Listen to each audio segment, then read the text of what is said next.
Halo semuanya, perkenalkan namaku Deborah Marcelina dan aku tertarik dengan perusahaan yang menjadi salah satu pelopor jam dinding terbesar di Indonesia yang berdiri sejak tahun 1993 di Surabaya, yaitu PT Permata Chandra Surya. Bagaimana perusahaan ini dapat sesukses ini dan apa saja tantangan yang ada di dalamnya? Mari kita wawancara dengan seorang yang ada di perusahaan.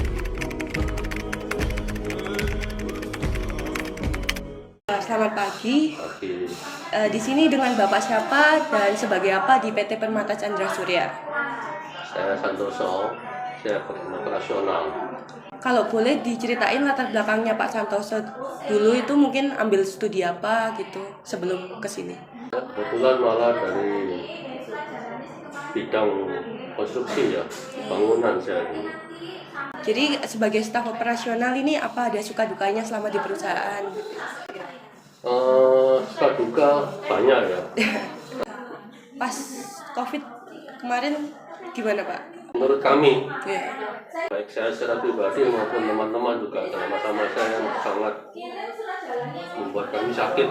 Masa-masa COVID itu kami mau tidak mau terpaksa harus memperlakukan kerja secara bergantian. Selama saya bekerja di Permata Chandra Surya, masa pandemi COVID adalah masa yang paling susah. Kalau tantangan lain kan ini PT Permata Chandra Surya kan menjadi salah satu perusahaan jam dinding yang terbesar ya di Indonesia. Ya, saat ini. Itu gimana sih tantangan lainnya? Mungkin dari saingan? Tantangan masih ada ya. Iya. Terutama setelah COVID ini ya. Setelah COVID ini kami sendiri masih berusaha untuk melihat situasi di luar ini seperti apa. Tapi kelihatannya setelah COVID ini situasi pasar di luar ini juga tidak bagus.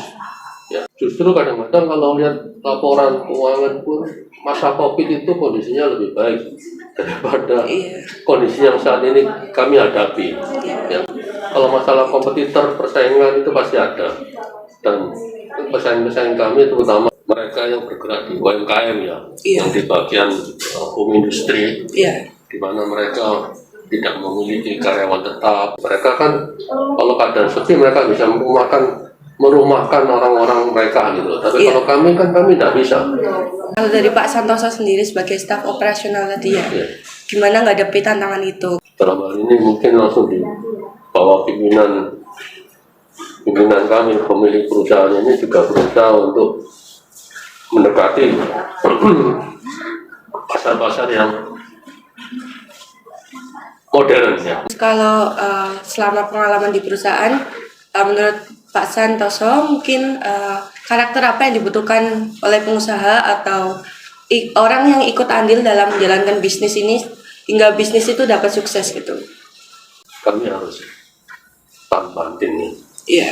Kami harus tetap punya pengharapan ya, sampai patah semangat. Jadi kalau kami patah semangat itu, terutama kalau jajaran manajemen itu sampai patah semangat, itu imbasnya ke bawah.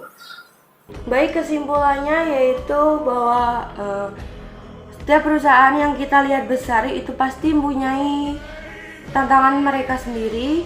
Oleh karena itu mereka pasti membutuhkan orang-orang dengan karakter yang tahan banting dan juga pantang menyerah untuk kelancaran dan kesuksesan perusahaan itu sendiri. Terutama karakter itu harus dimiliki oleh pemilik perusahaan atau orang-orang yang berada di jajaran manajer untuk memanage jalannya perusahaan.